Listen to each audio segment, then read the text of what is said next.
Good evening, everyone, and welcome to the Car Sim and Race Driver Show.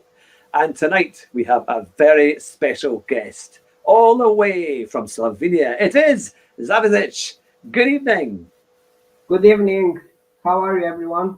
Thank you so much, Hugh, for inviting me here. It's an honor to be a part of your events, and I'm sure it's going to be great. Oh, it's fantastic to have you on the show. And we really appreciate everybody in the chat coming in from other channels. And I know from your channel who has come along to watch tonight. Is absolutely brilliant. And it won't be long before we start asking the questions from you all. So get your questions ready. And if you want to put them in capital letters, I can spot them as early as I can. But it's great to have you on the show. And I have to say, I'm honoured that you watch my gaming streams too. And when you say it helps you to relax, I'm saying, well, it must be laid back and easygoing to help Zavisic relax after a busy day writing music and playing his games. So that's the thing. But I will start with the question that we always start with. How did your racing game kind of sim career, how did it all begin? How did it all begin? So the first thing that's important is in the early 90s, my father was interested in console gaming. So he got Amiga 600 and Super Nintendo, but he wasn't really too happy with it. So it wasn't until PlayStation came out where he really started to enjoy games. And then in 95, I was born. So yeah, I mean, I definitely, for the first 2 years, I couldn't play, but let's say around 97, 98, that's where I also started playing. And for the first few games, Tekken was one of my first game, and Bust a Move, those balloons. It's a really simple game. So those were probably my first two games. And then my first racing game was V-Rally 1. I don't know if you guys remember that game. V-Rally 1. And that game came so early. The controllers on PS1 didn't have the analog sticks yet. So you could only play on the pointed buttons, Oh yeah. Yeah, and it was really hard. It still is one of the hardest racing games to play, and so that was my first experience with the racing game. And then I quickly went to games like Toka, V-Rally 2, Colin McRae. Yeah. I basically my first passion was cars, so that was even before music. Gran Turismo. So the first experience with Gran Turismo was around 99, and it was actually the first Gran Turismo 1 demo. And I didn't like it too much. It was quite hard, being probably it was the best simulation at that time. And obviously a 4-year-old kid wasn't really interested in simulations. So my father picked it up more, and it became a tradition to buy every Gran Turismo title as soon as it came out. So that was like our main game for the whole history of our gaming experience. So, but it was not until like Gran Turismo 3 that I started kind of get better, get some consistency going on, try to do some license tests. In every Gran Turismo we have license tests. But when I was a kid, I was more like into cars and the design of the cars. I like the look of the cars and not so much the driving experience. The driving experience enjoyment came much later when I grew up and started to enjoy the racing on a more enthusiastical level. Yeah. So what kind of cars do you like then? Just on a wee quick question on that. Is there any particular car that stands out in terms of design that you think just looks fantastic? Nowadays, my dream car would be the Mark V Supra. Yeah, that's my dream. Quite a different design. Yeah, I love the Alfa Romeo Giulia. I think the Giulia is just a really nice.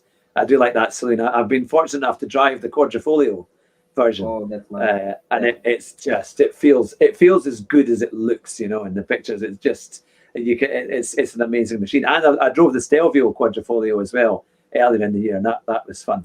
But no, that's fantastic. So what are your kind of favorite car and track combinations when you play GT Sport and games like that?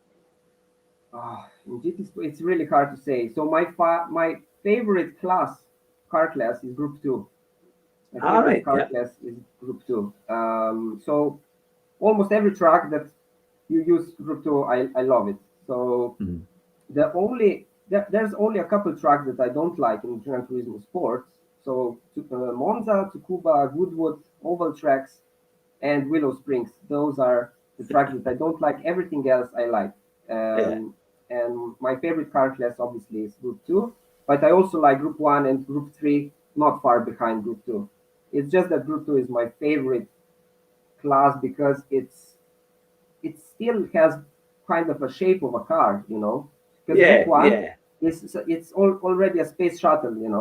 Yeah. But Yeah. why I like Group Two is it's because it's an ultimate racing car. It has the shape of a real car, but it has amazing performance. Some say it even has a very similar performance to the LMP1 cars or LMP2 Yeah. cars.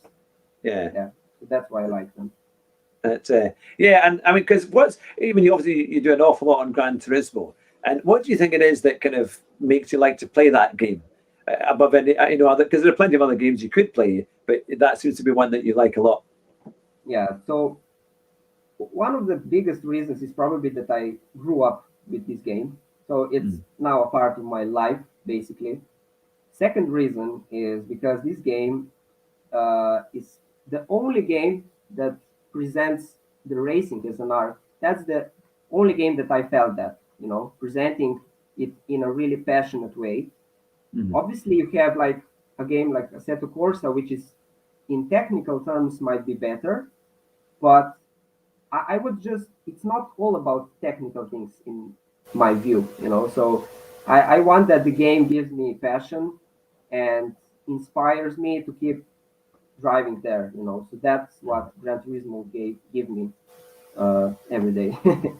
Ah, fantastic! No, that's great. Now we've got loads and loads of comments already coming in fast and furiously, and some fantastic comments have been made here. Especially like the ERT chimpanzee. He said, "I love Hugh's bald heads. Very sexy, but it's probably just a glare from the camera." But Yeah. I appreciate any nice comment like that. Is absolutely fine. Now we've got a question from Henry Bernal. He says, "What inspires you to do 200 overtake streams in Group 2?" Oof, what inspires me? Well, it's more. I think it's more. Oh, it's that's really. I wouldn't say it inspires me so much. It's more like it's a challenge. It's a really hard challenge, and you have to be consistent. That I think that's the main thing. To do that, you have to be consistent. And Mhm. one of my strongest points is consistency, actually. Mhm. So I made two attempts, and both times I succeeded. So it's also because the stream didn't crash. That's also important because usually those streams are 6, 7, 8 hours long, and it's Wow. I'm always like under pressure. Oh man, one more race, two more races. Is the stream gonna handle it? That's pretty good going. Yeah, 200 overtakes. That is a good challenge to have. No, that is pretty good. Now we've got a quick question from Keith. Keith will own you. He says, "Are you a fan of Goran Dragic?" I think I pronounced that right. Yeah, basketball player, probably. Yeah. Yes, imagine that must I be. don't. Unfortunately, I don't watch basketball, so I can't say that. I will say no because I don't really follow that too much. The only Speaking of other sports, the only sport that I watch is snooker. That's Oh yeah, my yeah. favorite sport next to racing. Yes. Fantastic. Now it's the thing. Now I'm just quickly checking all these. We've got hundreds in the stream. It's great to see it all. Now Jacinthe Smurme, or sorry, Sherme, I think. It says, what are your targets? Now, I imagine that maybe is that for your GT Sport ambitions? Uh, my target is to continue what I'm already doing and try to be as successful as possible. So basically, I'm already doing what I love, racing. engaging with people that love my driving. I was always trying to uh, primarily be watched because of my driving. Not so. I never wanted to be an entertainer. You know, I always tried to succeed and inspire people with my driving, and I'm still trying to do that. But obviously, as a streamer, obviously you have to be engaging with the people that are watching you and stuff like that. So I'm Mhm. trying to be really natural. You know, I'm not trying to be kind of an acting entertainer. I'm Mhm. trying really to be nice, natural, and just try to focus on driving as much as I can and inspire people that way. And hopefully, I can make a living out of it. You know, Yeah, that's absolutely. that's my dream. That's my dream. Well, that'd be fantastic. Now, we've got the link for your channel in the description below. So, for anyone who has not already subscribed to Zavisic's great channel, then please make sure you do, because he certainly deserves it. And I have to say, watching you race, all I see Thank is you. you race off into the distance. You always start at the back, and you're very good at overtaking people. So, it's a very entertaining channel to watch, and your streams are really, really good. So, and you can learn a huge amount. Now, one of the questions I was saying, because you were saying consistency is the key. So, how do you become consistent as a sim racer? I think you have to start uh, by practicing a lot. I mean, if I say if I present my story in 2019, when I came back to GT Sport with a wheel, I bought a wheel. I spent for 6 months about 4 or 5 hours a day just driving time trial. And I remember in that year I got about 20 top 10 lap times every week in Wow. 6 months. Wow. And it's because I kept doing the laps and laps and laps all over again, and just trying not to make mistakes. Just trying not to make mistakes. You know, just keep that rhythm, keep that momentum, and not break it. You know, um, and basically I improved my pace on my own. I didn't really watch other people too much until I got really good. That's when I started watching some other people just to get even better, you know, because I Mhm. saw that, well, I might have some potential here. I have to get more disciplined, maybe try to watch around some others Mhm. and try to incorporate some stuff into my driving style, because obviously that's really important. Learning bad habits is never good. Yeah. Um, so I would say my driving style is most of the time based on consistency. Mhm. Uh, for a long, long time, I had trouble with qualifying, but I always did well in the race. Mhm. So luckily, lately, this is improving. I was really getting some good qualifying lap times lately, so I'm quite happy. Um, but yeah, I mean, some of the guys have aggressive driving style and are not consistent, but they might get a really, really good race pace, but Yeah. usually they would make a mistake and lose generally. Yeah. Then you have someone who is more consistent and takes it easy, but it's never anything special, right? So Yeah. Yeah. that's why you have someone like Mikhail Kizal, who Mhm. is incredible, who can just always deliver that incredible pace, but so smooth and consistent and never makes a mistake. That's why he is so special. Yeah. Oh, it is a real thing. And when you said there are some people that sometimes make it and usually crash, I thought, yeah, that sounds like me. So it was kind of like, well, I can do it. And on the faint occasions, shows a sign of talent, but usually crashes. But that's the thing. Then we've got some great questions coming up, and we've got lots of people. We've got Serality who's just joined us as well, and Mike. Magic, not Magic Mike. We've got GT Bike Racing, if I got that right, or I'm getting completely confused. But here's a question from Flash Tagger, which really shows how successful you are. Of all the moments this year, 100,000 DR, the top FIA wins, etc., etc. What is your best moment this year in Gran Turismo? Um, I think the happiest I was when I won my first top split nations race. that was in August. I won the race at Sardinia with Red Bull X 2019, and I, I, I, I was just so happy because I never thought I'm gonna do it. But I think what I'm most proud of is the qualifying lap I made on the last round of FIA official series on Laguna Seca that we had last week. I qualified only 1,000 of a second behind Patrick Blajan in P2. Wow. Yeah. Wow. I did finish P4 there because it was the first time I qualified so high in such a world class lobby that I just couldn't. Yeah, I kept it really reserved, so to speak. I didn't want to risk that position that I just achieved on qualifying. So, but yeah, as that really connects to the previous thing I was saying. So I was struggling with the qualifying, and because I managed to get that qualifying lap, I'm still really proud of it because I never thought. I started doubting that I'm actually gonna get a lap time like that ever. So that is my proudest moment of the year, but my happiest moment is when I won the nations race. Yeah, for the first that's time. fantastic. I mean, that is a big, big race to win, and also 100,000 TR. My goodness, I'm struggling on. I mean, on my newest PSN, I'm barely into about 26,000. I did get into A on my other two, but even then, I'm about.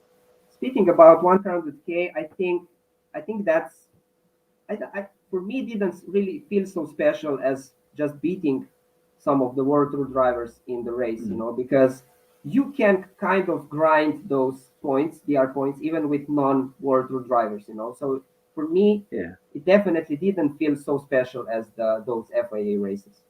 Yeah. Wow. So that is something. Well, you've got a very special fan here because R8G Haku has said, here, I'll put it up on the screen for everyone to see. I love you, Zavisic. So you've got a fan there. Thank you, Carlos. He's one of the aliens from GT Sport. He's a really good driver also. Well, I might have to have him on the show. We like aliens around here for this show. But no, that's fantastic. Now, I will quickly select the next question. In fact, we had a question earlier on, and it was about how much practice do you have to do to get as fast and to be as successful as you are on GT Sport? I think,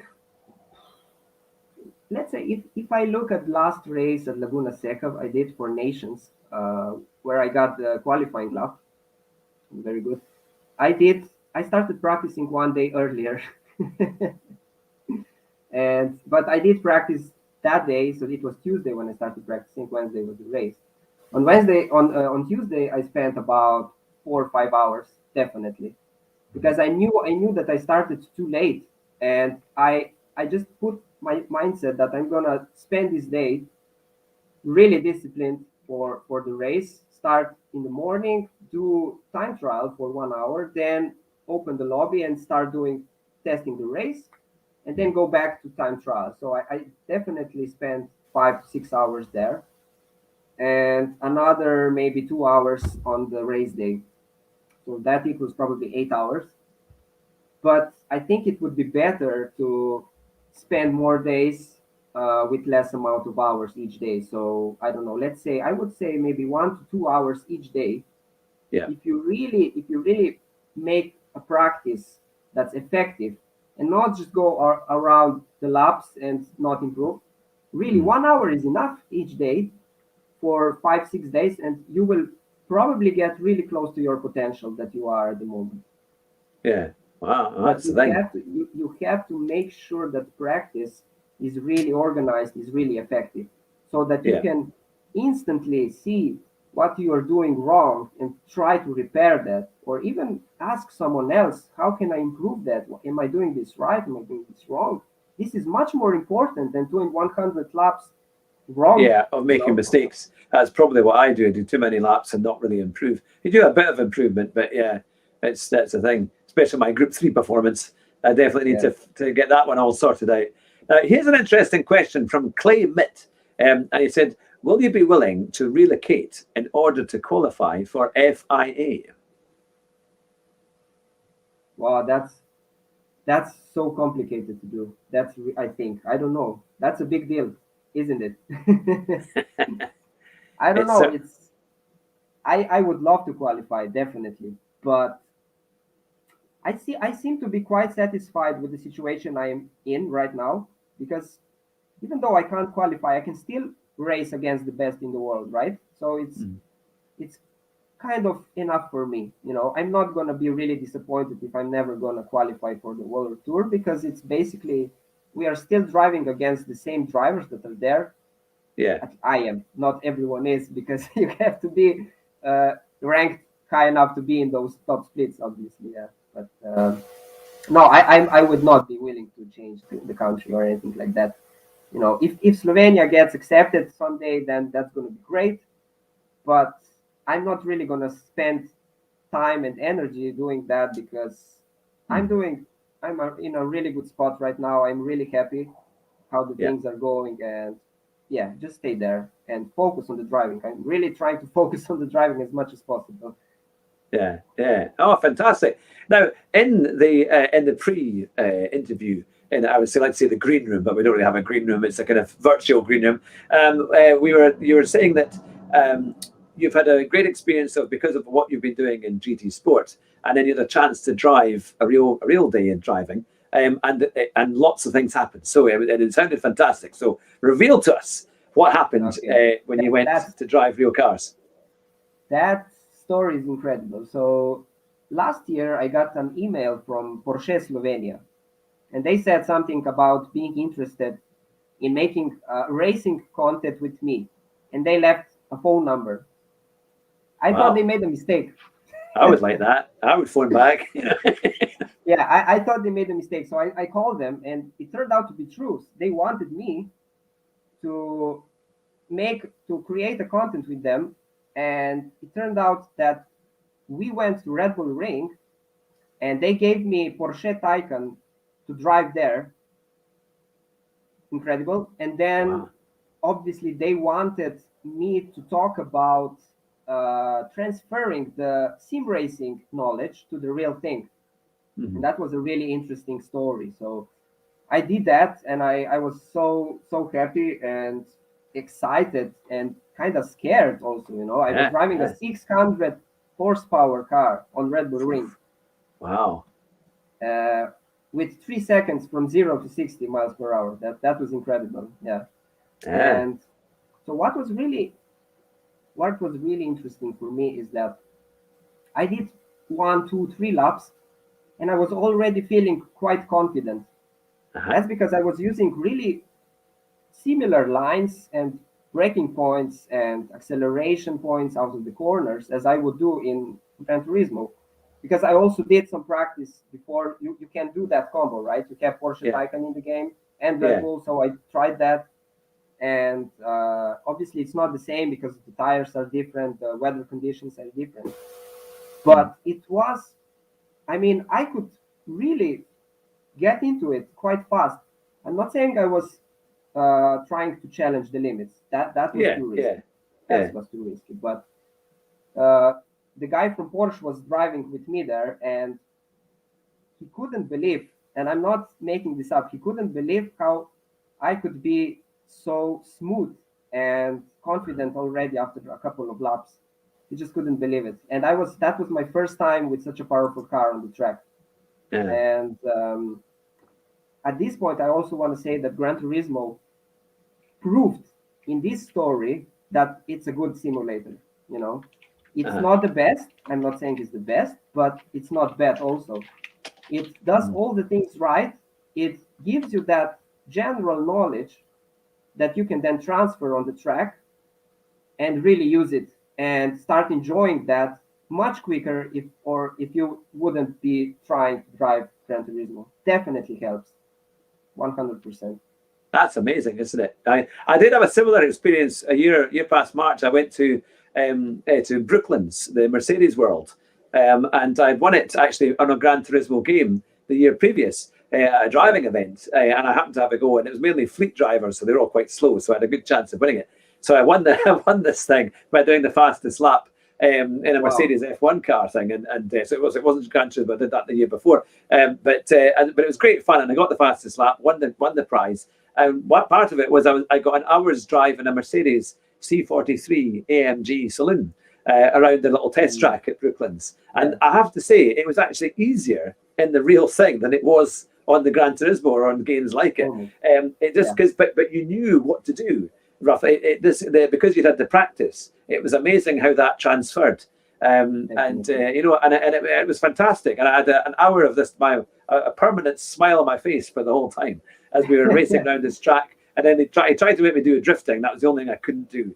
But I completely agree. It's amazing that the skills you learn, even with this G29, the entry level sim rig and things, or what you get from that, and then going into a real car. But for you driving this Porsche around Red Bull Ring, because of course you don't really see the inclines on the TV as you would have experienced driving around the track. What was that like? Because it's obviously a lot kind of it's steeper and much more raw than we see on TV.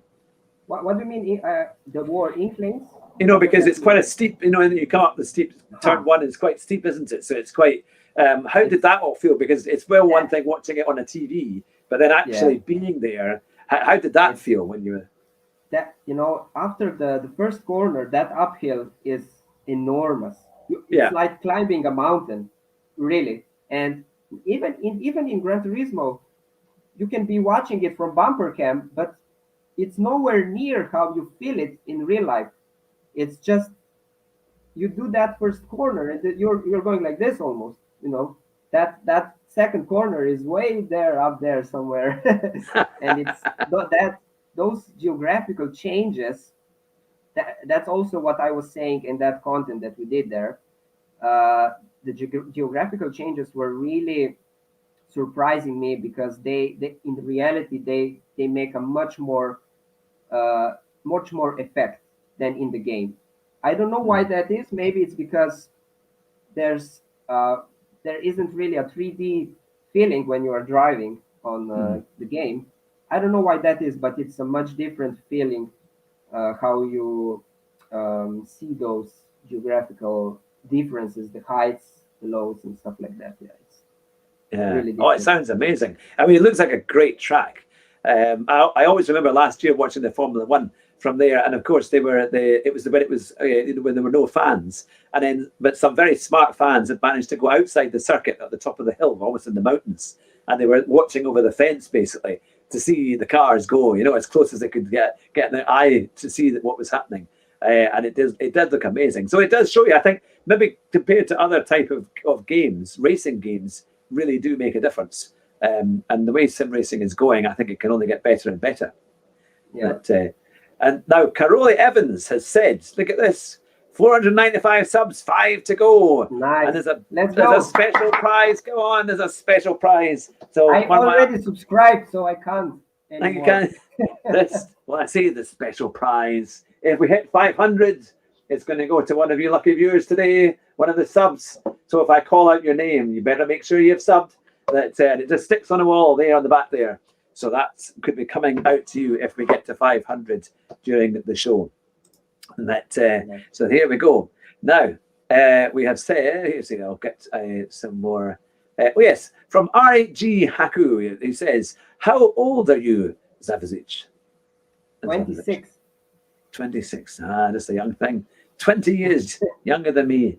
My goodness. Now, let's see. A question. Again from Keith Wallonia. He says, you train drivers. Are you thinking of having a race driving team, like a club to represent Zavisic Racing? Not really. I'm not so much into that kind of stuff. I personally, my character is like, I want to do my own thing, usually without any help of others. I don't know. That's just my way of doing it. And obviously, if I was having a team or something like that, that would mean a lot of responsibility. And I'm not really a person for organization and responsibilities. I'm more like a creative person that does his thing and try to inspire others. So that's my way of life, definitely. Fantastic. Now we have breaking news. We have hit the 500 subs on tonight's Yeah. show. Oh my Woo! goodness, I feel like I've won an FIA Congratulations. 5 Nations. It was like that. That's fantastic. That's absolutely brilliant. Thank you to everyone who's watching and who's just subbed, and also all of you loyal guys who have been with us all these years as we've been going strong. Now, I'm going to ask you, Zavisic, to choose out of all these people in the chat tonight as they've come along to watch your show. Just call out a name, have a look around the comments. You can scroll up and down if you like, and see what you think. Okay. Just make sure it's none of our admins. I'm not giving away any prizes to my admins. Who should I choose? Oh my God! You can't give me that. Oh, I can't do that, man. I'm not. Close your eyes and click on a comment, and there we are. How can I do that? I mean, how can I do that? Okay, I'm Can gonna you click close on my one? eyes and I'm gonna scroll up. And then I'm gonna put the mouse on and let's see what the mouse is on. The mouse is on Surreality. Oh, Surreality. he won the last one. Oh He my won the God. last Okay. one. Okay. Then okay, let's say Henry Bernal is the next comment, so he should be the one. Henry Bernal. Excellent. Okay, Henry Bernal. He said, I just subbed, which is fantastic. Henry Bernal, you need to get in touch with me. Send me an email, qhattrick@gmail.com, and I will get your address. And this picture here is going to be making its way out to you. What a prize. What an experience, eh? You only get prizes like that on the Car Sim and Race Driver Show, but it was Zavisic who called you out. Fantastic.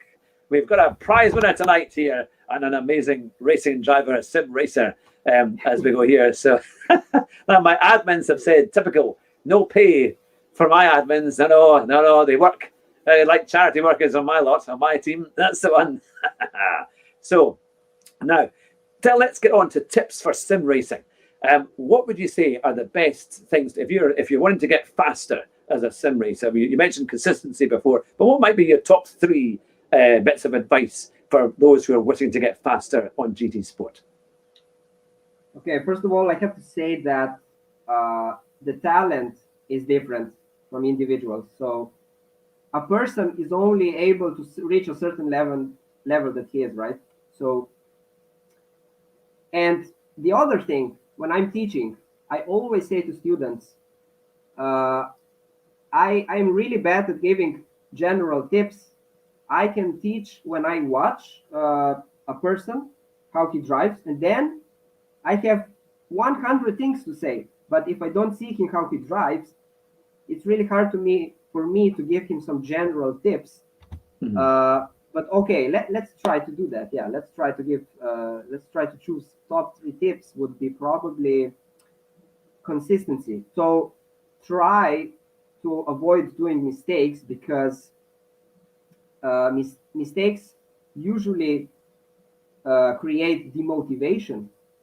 So if you are trying to be consistent, you will also enjoy the journey much more. Mm-hmm.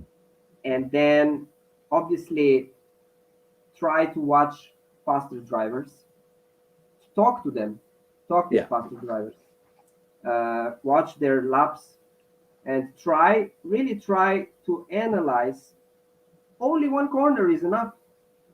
Try to watch his braking inputs, throttle inputs, and turning points. That's all you have to do.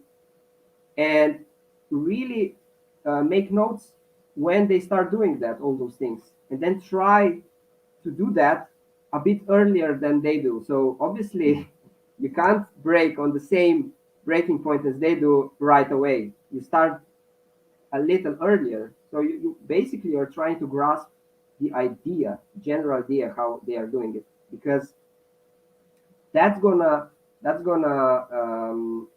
make your bad habits hopefully go away. Mm-hmm. That's the second tip. The third tip, enjoy. I think just enjoy. Don't expect. Okay, yeah. Don't have expectations. That's the third tip. That's fantastic. No, it's really good to be able to get those, because this is the thing that I think we all kind of like to know from you guys that are very, very fast and and are winning all these events. We want to say, what is it that makes it do? But it is about analysing other people's driving, isn't it? And just watching and putting that effort in to try and get faster. Yeah. So when they ask me how I managed to be so fast, I always say it's discipline, ability, and talent. So you either have to have all those three. If you don't have one of those, you're never gonna get on top level. That's the truth. That's just the truth. You can just get on that certain level that you're able to, but that also takes discipline and practice and stuff like that. So it's a bit of a hard truth, I would say, but we have to say this.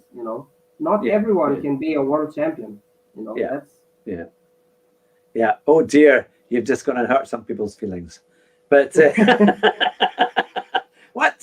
That's what they say in the schools these days. Everybody can do anything they want to. It doesn't kind of work out like that. But no, it's true, isn't it? You've got to have talent, and you obviously discipline and a desire to get to the top, to make it all happen and put those things together. It's like now. There's been a great comment here from Matt Hill. He says, "Turn off the cones if you want to go faster," that is definitely that's the thing, isn't it? So, and trying to turn the traction control off on most of the cars as well. Although, how do you find that with Group 2? Because Group 2s are pretty quick. What traction control, you mean? Yeah, do you just turn off traction control in Group 2 and just drive it without it? Yeah. There isn't a single car that I drive on traction control, I think, in Gran Turismo. Really? Even Group 1? Yeah, even Group 1. Yeah. That's pretty good. You might have a very smooth right foot, because that is a real skill to have. That's why I can't imagine. I mean, that's why I respect some of the really fast drivers on the controller, because how can they manage to have such good throttle and braking control? Yeah. That's respect. That's worth respect, really. Yeah. See, are there any other games? Because obviously you mainly do GT Sport, but I found that when I went to a Senna Corsa competition on PC, I've pronounced that all wrong. I know people come at me saying it's going to be competizione, but it helped me improve going back to GT Sport. I think because it's a more intense game, and you don't have cones, you don't have lines, you don't have anything like that. You have to just race and learn yourself. So it definitely, other games can maybe help the skill. Have you ever found that perhaps there's another game out there that you like to play, or you think it might help you in your GT Sport career? If I would play other games, I would only play them out of interest, not because I would probably want to improve myself, because the reality is that on the level that I am, I think other games will not help, because it's not anymore just about driving. It's also about trying to discover the tricks in the game, because every racing game has a slightly different simulation, and you have to adapt to that certain simulation if you really want to be one of the best in that certain game. Mm-hmm. So I think playing other games might make me even slower than going back to Gran Turismo, because it's such a different feel, and those little tricks that make your top 10 lap times are in every game totally different. Yeah. So I'm gonna stay in Gran Turismo definitely, but I love rally games. I just don't find the time to play them. I wish there was a Le Mans game. There was, for so long we didn't have a Le Mans game, and I wish we had one. Really, I love Le Mans. Yeah, it's a proper track, isn't it? It's a real. I always remember, because I grew up in watching motorsport in the late 80s, really, from about 13 years old onwards, and that's when I really got into it. And where I used to live in the Scottish borders, there's a massive motorsport heritage. We have the likes of Jim Clark. We had Andrew Cowan, who was a rally champion. We've had Louise Aitken Walker. So we've had a great range of racing drivers, rally drivers. And I remember going to my father was a doctor, and he went to visit a patient one day, and he said, "You need to come with me," because he knew I was mad about cars and racing. And one of the local farmers had his own collection of cars, and he had one of the Lotuses that Jim Clark owned at the time. Wow. And this is one of the, and it was just sitting in his barn. I mean, he'd done it all up into this lovely little museum, and he also had a Le Mans racing car there. And this was, I was only about 13 at the time, so I'm trying to think when it was. It must have been an early, maybe like a 70s car. It looked, because it had kind of quite big wings and all that kind of stuff. So it was certainly a classic at the time. And I thought, I don't know if it was his or if it was somebody else had lent it to him, or, you know, to put in this little museum. But I mean, it just seemed awesome. And I got to sit in it. Plus, I got to sit in the Jim Clark's car as well, which was just awesome, you know. And I haven't actually told that to many people, but it was when you're a little 13-year-old and you get to sit in a car like that, the smell, all the stuff, it's just like the ambience, you know, the whole atmosphere and the character of it is incredible. And I think that's what put in me this love of motor racing, because it is incredible, you know. So that's what, when I started watching all of that, and then I remember Le Mans was a big thing, and I actually got the Autosport Le Mans book for my birthday for the, you know, they do the autocourse, they do the big autocourse book for the year, and that was given to me by Andrew Cowan, who was the manager, the team boss of the Mitsubishi World Rally team, and that was he signed it for me many years ago. So it was quite something. But did you find that there was an experience in your life that stood out? That made you kind of love racing? I think I started to love racing because how beautiful the cars are. So the first passion in my life was because the cars were so beautiful to me, and that then became a love for driving, and you know. So I really can't say anything else, because I was never a big fan of Formula One, so that series never inspired me so much. It was more like Gran Turismo, you know, the Super GT class, the Endurance Championship. Those were the cars that really inspired me, because they were so beautiful and good. Those were the cars that really inspired me. Basically, Japan cars are my favorite cars. Yeah, I love the Jaguar. Was it the XJ one? The one that won Le Mans. Was it about 1988, I think, or 89? It was the one with the kind of. I love that car. Rear tires. That was an amazing car.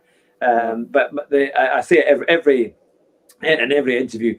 The one thing that the race I've ever seen live was the European Grand Prix at Donington in 1993, and I saw Ayrton Senna win in that dramatic race when he was seventh. Wow. It was I saw it live, and it still puts the chills in me when I speak about it, because it's just incredible. Seventh at the first corner, or something like, or fifth or sixth at the first corner, first by the end of the first lap.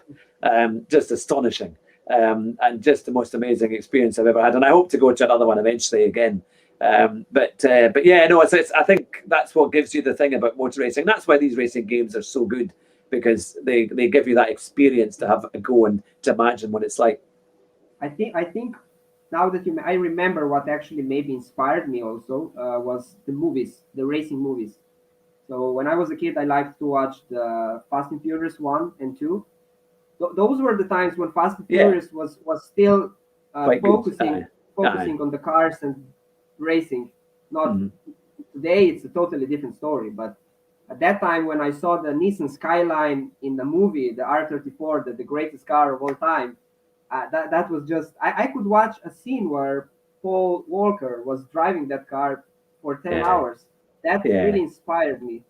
And then also going with my father, we went a lot of times. We went for the local rally events where we saw those Subaru Imprezas, Mitsubishi Lancers. You know, those were my dream cars that I know from Gran Turismo, and to see them in real life was incredible. And just one short story to tell. When I had my 5th birthday, my wish was to get a small model of Subaru Impreza rally car from Colin McRae. 5 years old. That was my wish, and I still have it today. Look at this. Oh wow! Yeah, it's not the original shape anymore, but I still have it. And imagine a 5-year-old kid wanting a Subaru Impreza rally car. And they were so good in the early GT Sport games or GT. They were so good driving those cars, wasn't it? That was the thing. You would do it into 2 o'clock in the morning doing all of that and playing these games, and that was the thing. Now we've got a musical question, and I've seen that Keith has actually asked it twice. So let me quickly put it up here for you. What do you use for music, Ableton or Pro Tools? Reaper. It's called Reaper. It's an open source program. So it's my father has more knowledge with that, but that's the program it's used for recording the music at home. Yeah, Reaper. You can check it out. You will see it. Yeah, that's the thing. Now, here we are. Fuza has said, I'm always having goosebumps when I hear the sound of the RB26 in this Paul Walker's driving scene. That's definitely, there's scenes in certain. I used to love Gone in 60 Seconds when they took out the old Mustang, and that was always a great experience. That now, here we go. ERT Chimpanzee has said, I don't love F1. Rally is much more exciting. Yeah, I think especially World Rally is pretty good, isn't it? And some of the cars are amazing. Yeah, so let me look at this. I mean, I wouldn't say watching rally is exciting because it's always one car just doing a stage, but why people watch it is because they like the cars, they like the driving experience. It's a more enthusiastic sport, sport. So Formula One is made for the masses. That's a motorsport made for the masses because you have a 90-minute race with everyone on the track, and that's immediately more appealing to a more bigger variety of viewers. Yeah. Now, as you like Le Mans cars and you like the kind of space age looks of all of that, here's a question for you. What do you think of the Ferrari Enzo FXX? Have you ever? Yeah, I'm sure you will have seen one. Yeah, so that's basically a second version of the Enzo, right? It's a kind of sporty one, kind of race series type thing that people could arrive and drive at the racetrack with. What do I think? I mean, have you heard? You should watch a Goodwood video of how it sounds and how it looks, because its V12 engine is incredible. I drove it on Gran Turismo 6 or Gran Turismo 5. Yeah, and I think it's coming on the next one as well. It's probably coming on the next one, back. So I don't know what to say really about that car. For me, it doesn't look too well. I don't know. It's more track-oriented car. It's not so beautiful as probably, let's say, a Pagani, or but it's even the normal Enzo for me looks better. Yeah. But, it's a track-oriented car. I mean, let's look at McLaren Senna. That's one of the best track cars in the world. But when I first saw it, I almost threw up. I always what's really interesting with racing cars that they always need time that you get used to design. So usually I find them ugly when I see them for the first time, but then as the time goes, I like them more, definitely. Yeah, no, that's true. They grow in age. I always the reason why I mentioned the Ferrari is because we were at Goodwood one year, and Jonathan and I thought it was a Formula Ones because we heard these incredible engines, and so we ran up to the front to where they set off, and we just missed the first one. And we thought, what on earth is that? Is that like a Ferrari V12 of like 1994 or 95 F1 car? And it wasn't. It was this Enzo FXX doing big burnouts as it headed off up the road. And it was just astonishing. And all those big Ferraris, they had the 599 FXX as well. And I just love the sound of that V12 shrill. It's just, I think for me, the noise is amazing. Yeah, amazing machine, definitely. The noise makes quite a big part in racing world, definitely. I know. We are coming to times where I don't really want to think about it. I don't really want to think about the future, to be honest, because I just hope we will keep the engines. I just hope. I think we will. I think, to be fair, I think the kind of current kind of push on electric is not maybe going to go as far as it might seem, because I just don't think it's sustainable. I think we don't have the power grid to actually power it. But also I think this is not very efficient. Why buy a car that does 25% of what a petrol or diesel car will do at the end of the day? I mean, even though they say the mileage is... Time is life, It's not only how you can get for less money. Time is money also. Yeah, and they cost 10 grand more than its average, kind of petrol equivalent. So I'm not so sure. I know they're pushing it just now, but it's causing horrendous problems. So I'm hoping that people will begin to realise the issues that it has.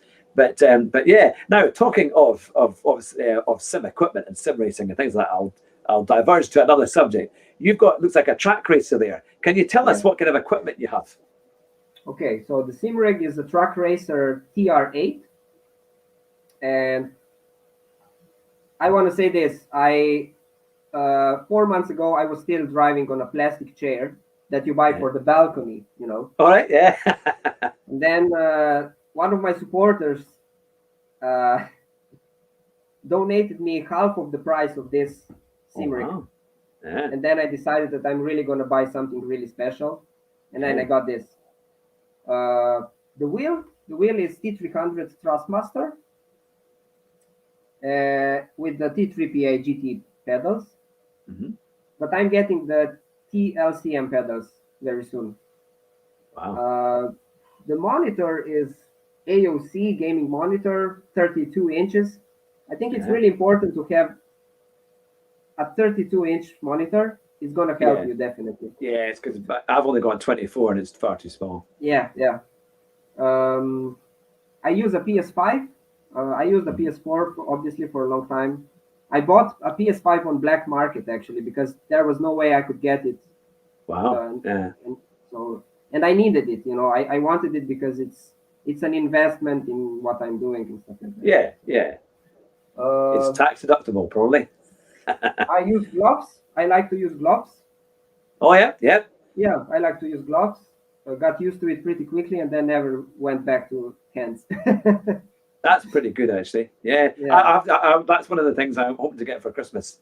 I put it on the Christmas wish list. I get a pair of racing gloves and that. So my wife thinks I'm crazy, and that she comes in saying, "Steering wheel and pedals. What are you, little boy? What are you, man?" And I'm saying, "Well, next I'm going to get racing gloves. Then I'll be a man." But it's that will complete the series. But no, that it is quite a thing. But I mean, a lot of people, they do say that it stops your hands or your fingers sweating, don't they? If you have the gloves or whatever, or it kind of helps. Yeah. But they need a wash after every 2 weeks. A wash. Yeah, you need to wash them because they start smelling really bad because of the whole sweat. At least my hands are really sweaty really soon. So yeah. That's good. Now, going on to GT7, this is the big question. There's been a few reveals. People are getting a little idea of what's coming. Now, you've got a PS5, so you'll be ready to get the game and have it all working and sorted out. But what are your PS4 users can also get them, That's true. But for PS5, you're going to hopefully have the best, look at it, because you have the best equipment to use it. What are you expecting from GT7? Okay, so I made I made some notes actually. So I'm gonna say certain things that are gonna be. So the certain things I think will be more tracks, also with more original tracks. Obviously, the old school layout is gonna be back of the menus. Yeah. And offline mode is gonna be back. An original offline mode with some events like beginner, amateur, expert events, and then they will probably add rally events and endurance events, just like it was in the first few titles. And I think they will keep daily races and FIA races as it is in GT Sport. Now, going to my predictions, I think there's going to be around 500 cars. There's going to be probably more cars than in GT Sport, but I'm not expecting a really big number like 800, 900. No, I'm expecting something like 400 or 500 cars. I'm expecting slightly better physics, because they should be, and obviously more detailed graphics. So that's what I'm expecting. My personal wishes, is that they introduce endurance online races. That would be amazing, like 1 hour long daily race, once per day or something like that. That would be amazing. Better artificial intelligence drivers. GT Sport, the worst. And then I think what's really important for me is that they focus on the latest generation racing cars. So GT Sport cars are getting really old now. Yeah, The game is old for years, and for instance, like Corvette, we still have Corvette C7, the old Aston Martin, the old Ferrari. Everything is old now, one generation at least. So I hope that they will really put every car that's latest model, and not really pay too much attention with the road cars, because the racing cars are the ones that are really interesting to drive. So 2 more things that I want to be improved is open lobby connection and penalty system. Because what's your view on the current penalty system in GT Sport? Because to some it says, well, okay, people can drive pretty recklessly, but they will get put down afterwards. It almost doesn't work. Like you can drive off, and it's almost like there isn't a penalty system at the moment. Usually we get penalties only with track limits. That's it. I think they should bring back a little stronger contact penalty. But personally, I prefer this one over the too strong contact penalty, because we would get a penalty for nothing. So it's still better to not get a penalty than get a penalty for nothing. But that works only in high-rated lobbies. So that was my father's idea, actually. He said that we should have at least 2 penalty systems. So one would be for lower-rated lobbies, and one would be for higher-rated lobbies. Because obviously the truth is that in top splits, in second splits, people usually don't drive dirty. They usually try to stay really clean and fast and do their own race. But it's happening all kinds of stuff in lower rated lobbies. So they should make a more stricter penalty system in lower rated lobbies. Yeah, or it's almost like I'll give you more points if you keep things clean, isn't it? That would be something, or kind of like a rewards of keeping it clean, like a bit like iRacing. Well, because iRacing is funny, because if somebody else hits you, you get the penalty as well, even when you're minding your own business. They do that, but yeah. Now here's a great question from Flash Dagger. Who do you think is the most talented driver on the World Tour? Mikael Hizal. That's my choice. And we've had him on the show. We had Mikael a few months back, and we're hopefully going to get him again. We're going to get him again with Valerio Gallo, his good friend, who won the. We've had Valerio as well. I know everyone, man. I know everyone. And we're getting there. We're getting there. And of course, when everyone's watching tonight, we've got Dave Cam on the show next week, who is a very good iRacer. And he plays lots of sim racing games. Has a very big. He's got something like 60 or is it 34, 35,000? I can't remember exactly how many subs the last time I saw it. But a very big channel as well. And he'll be coming on the show next week on the 7th of October. So it's lots of good guys to look forward to, which is fantastic. But now Keith has asked, do you ever watch IndyCar racing? No. No, that's an easy one. That would be fine. Arcade74 has said we need SR to be far more than just a maximum of 99. It should be 999 and a big grind to get there.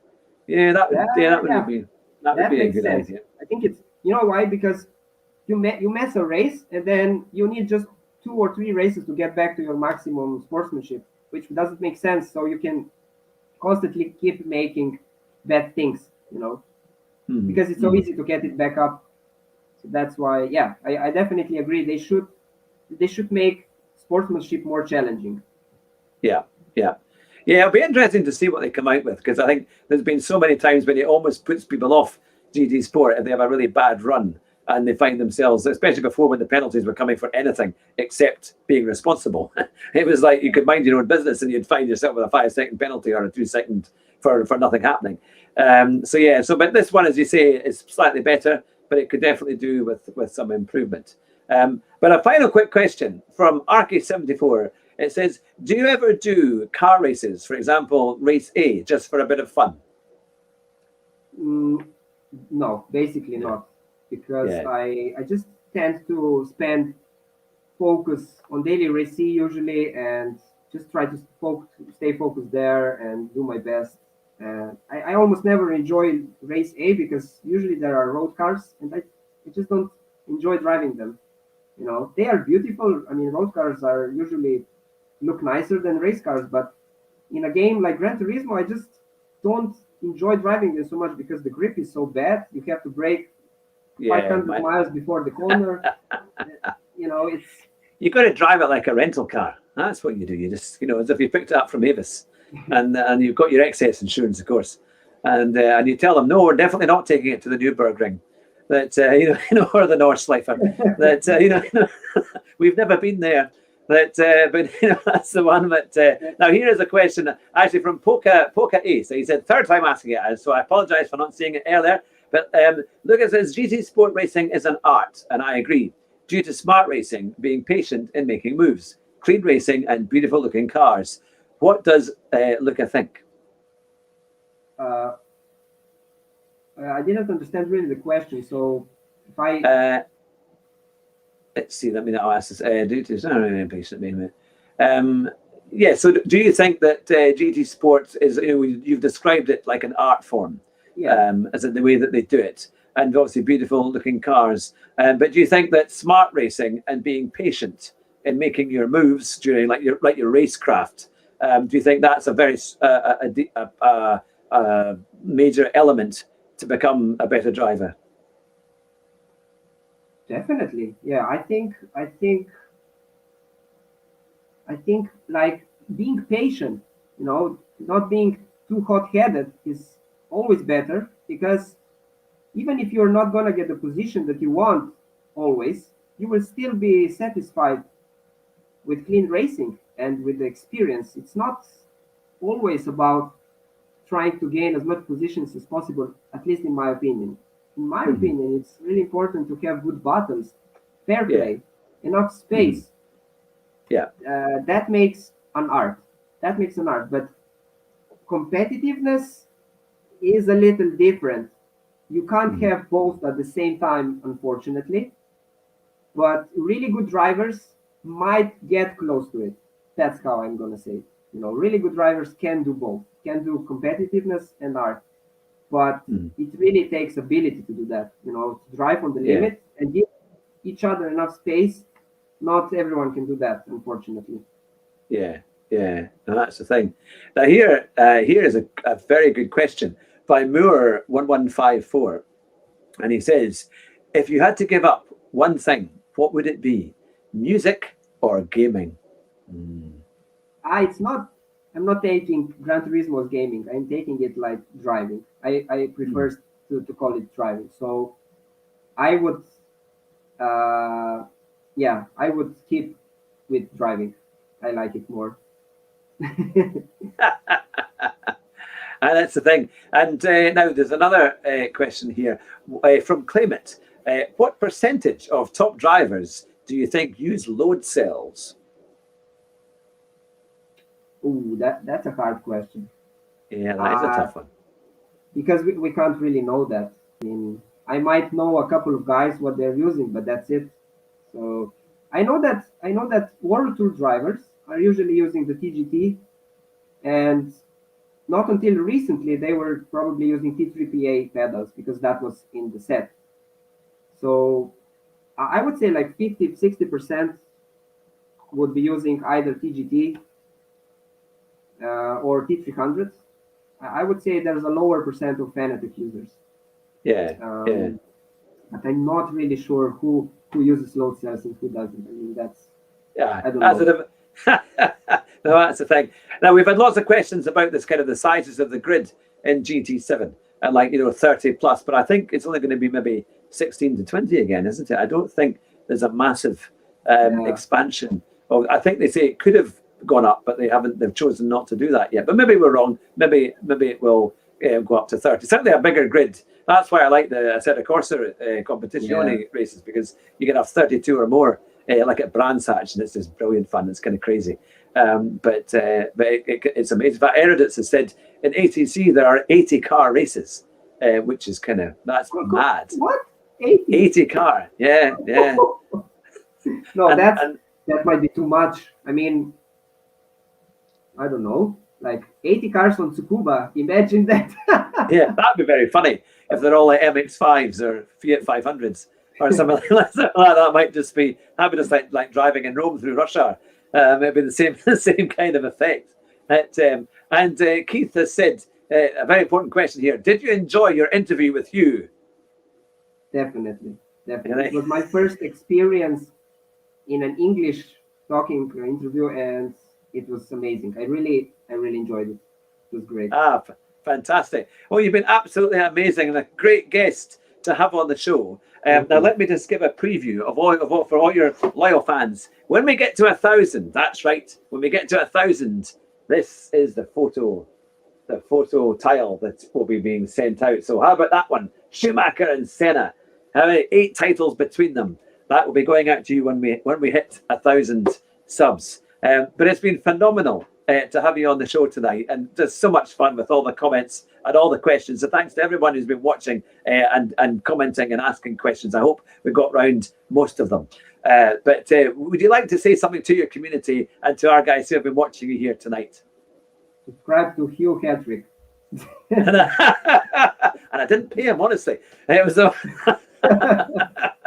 that's very kind. But no, because you've got a very loyal group of fans who really like you and they follow you, and your streams are great fun. I call them family, to be honest. We are so close. We have such a good time. I love them. They are the best, really. Now that's the thing. Well, it's great. We'll stay on the line as we finish up with the show. But honestly, it's been absolutely brilliant tonight to have such a great audience and lovely comments and great questions. And for a superstar of the sim racing world, when I say 100,000 DR, my goodness, that is amazing. And winning FIA Nations and all these big, incredible races, and then driving at the Red Bull Ring just to finish off with that one. That has been a phenomenal history and really just fantastic answers to the questions that have been put in tonight. But next week, we've got Dave Cam at 9 o'clock here on the Car Sim and Race Driver Show. But to Zavisic, would you like to finish off with our famous phrase? Drive fast and try not to crash. That's it. That's fantastic. Take care, everyone, and we'll see you soon. Bye just now. Bye-bye.